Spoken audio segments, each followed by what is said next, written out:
আমাদের ডিউটি আছে এটা টু সি কি কোনো গন্ডগোল না হবে। এক্সট্রা প্রিকশন কারো আছে মোস্ট ওয়েলকাম। কোনো সিকিউরিটি যদি বলবে 2 আছে 4 আছে তো মোর দ্য বেটার। সবই সতর্ক থাকুক, ডেমোক্রেসি ইজ ইভেন বেটার। তো এখানে কোনো প্রবলেম নেই, কিন্তু আমাদের যে ইসিআই থেকে या আমাদের অফিস থেকে या সিকিউরিটি ফোর্স থেকে যদি anybody is found doing any irregularity, any public servant interested with duty, then the hardest action will be taken against him. কিন্তু কোন পলিটিক্যাল পার্টির লোকরা যদি সারা রাত কাউন্টিং সেন্টারের বাইরে বসে থাকে, এই কাউন্টিং সেন্টার বাইরে তো বসে থাকবে না, ওখানেও সিকিউরিটি অ্যারেঞ্জমেন্ট আছে, ওখানে একটা কিওস্ক আছে যেখানে লোক দেখতে পারবে। উনি তো এটা বললেন না কি ওখানেই বসে থাকবে या এখানে রোডে বসে থাকবে या থাকবে। দ্যাট ইজ ওটা শিফটে থাকতে পারে, কি আছে আমি জানি না, that you have to ask her. এই মুহূর্তে সরাসরি আপনাদের দেখাচ্ছি যে ক্ষুদিরাম অনুশীলন কেন্দ্রের সামনে ধর্নায় বসেছে তৃণমূল। ক্ষুদিরাম অনুশীলন কেন্দ্রের সামনে ধর্নায় তৃণমূল। সৌমিত্র, একটু ঘোরা।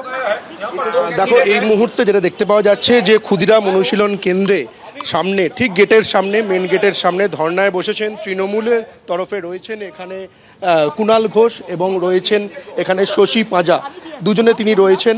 এই দুজনে এইখানে ধর্নায় বসেছেন এবং তাদের যেটা অভিযোগ হচ্ছে যে এই যে ক্ষুদিরাম অনুশীলন কেন্দ্রে যে স্ট্রং রুম হয়েছে, এই স্ট্রং রুমের ভেতরে যে ইভিএম মেশিন রয়েছে, তুমি জানো যে গতকাল ভোট হয়েছে, সেই ভোট হওয়ার পরে যে ইভিএম মেশিনগুলো এখানে সিল্ড অবস্থায় এখানে এসছে, কিন্তু যেটা শশী পাঁজা এবং কুণাল ঘোষ তারা দুজন যেটা অভিযোগ করছে যে এই ক্ষুদিরাম অনুশীলন কেন্দ্রের ভেতরে একাধিক লোক রয়েছে।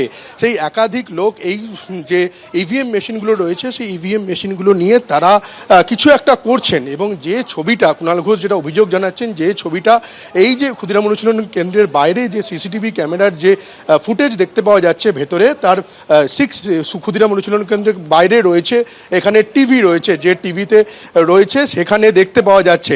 ফলে যে তারা কেন এখানে কিভাবে এখানে প্রবেশাধিকার পেলেন সেটা নিয়ে কিন্তু প্রশ্ন তুলছেন কুণাল ঘোষ এবং শশী পাঁজা, এবং তারা স্পষ্ট বলছেন যে ভেতরে লোক রয়েছে। কি বলছেন আমি এটা শোনার চেষ্টা করব একটুখানি।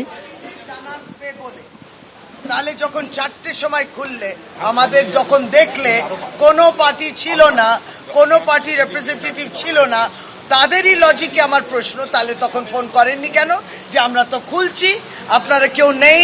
তাহলে আমরা দুজন এখানে যখন বসে আছি, আমাদের এই যুক্তিটা কেন দেয়া হচ্ছে যে অন্যরা আসুক তখন আমরা সবাইকে নিয়ে যাব?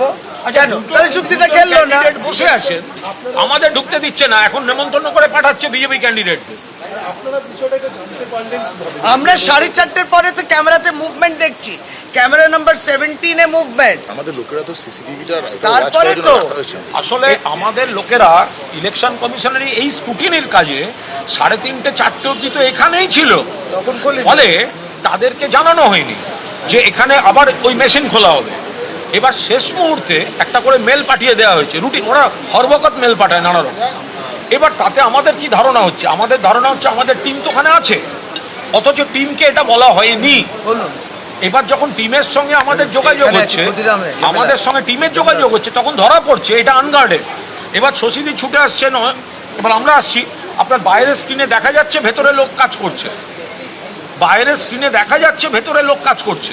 ওদিকে সিও বলছেন স্ট্রং রুম সিল্ড, ওখানে কাজ হচ্ছে না। আরে লাইভ স্ট্রিমিং তো ইলেকশন কমিশনের ক্যামেরায় হচ্ছে, আপনারা দেখুন ওখানে কাজ হচ্ছে। এবার ধরুন বলছে যে ওই পোস্টাল ব্যালটে কাজ হচ্ছে। আমাদের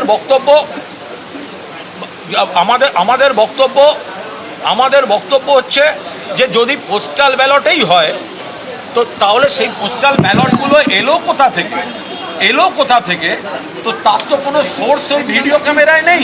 এই বিষয়টা হচ্ছে যে জিনিসটা ট্রান্সপারেন্টলি প্রত্যেকটা পলিটিক্যাল পার্টিকে জানানো হয় না কেন? কত গুরুত্বপূর্ণ! আপনার স্ট্রং রুম আপনাকে খুলতে হচ্ছে একটা কাজের জন্য, সেটা সমস্ত পার্টিগুলোকে জানাতে হবে। আর যখন দেখলেন কোনো পার্টি ছিল না, তাহলে খুললেন কেন? এখন কেন বলছেন যে ওরা খুললেন না? আপনি যদি দেখেন কোনো পলিটিক্যাল পার্টি নেই তাহলে খুলতেন না। এবিপি আনন্দ, এগিয়ে থাকে, এগিয়ে রাখে।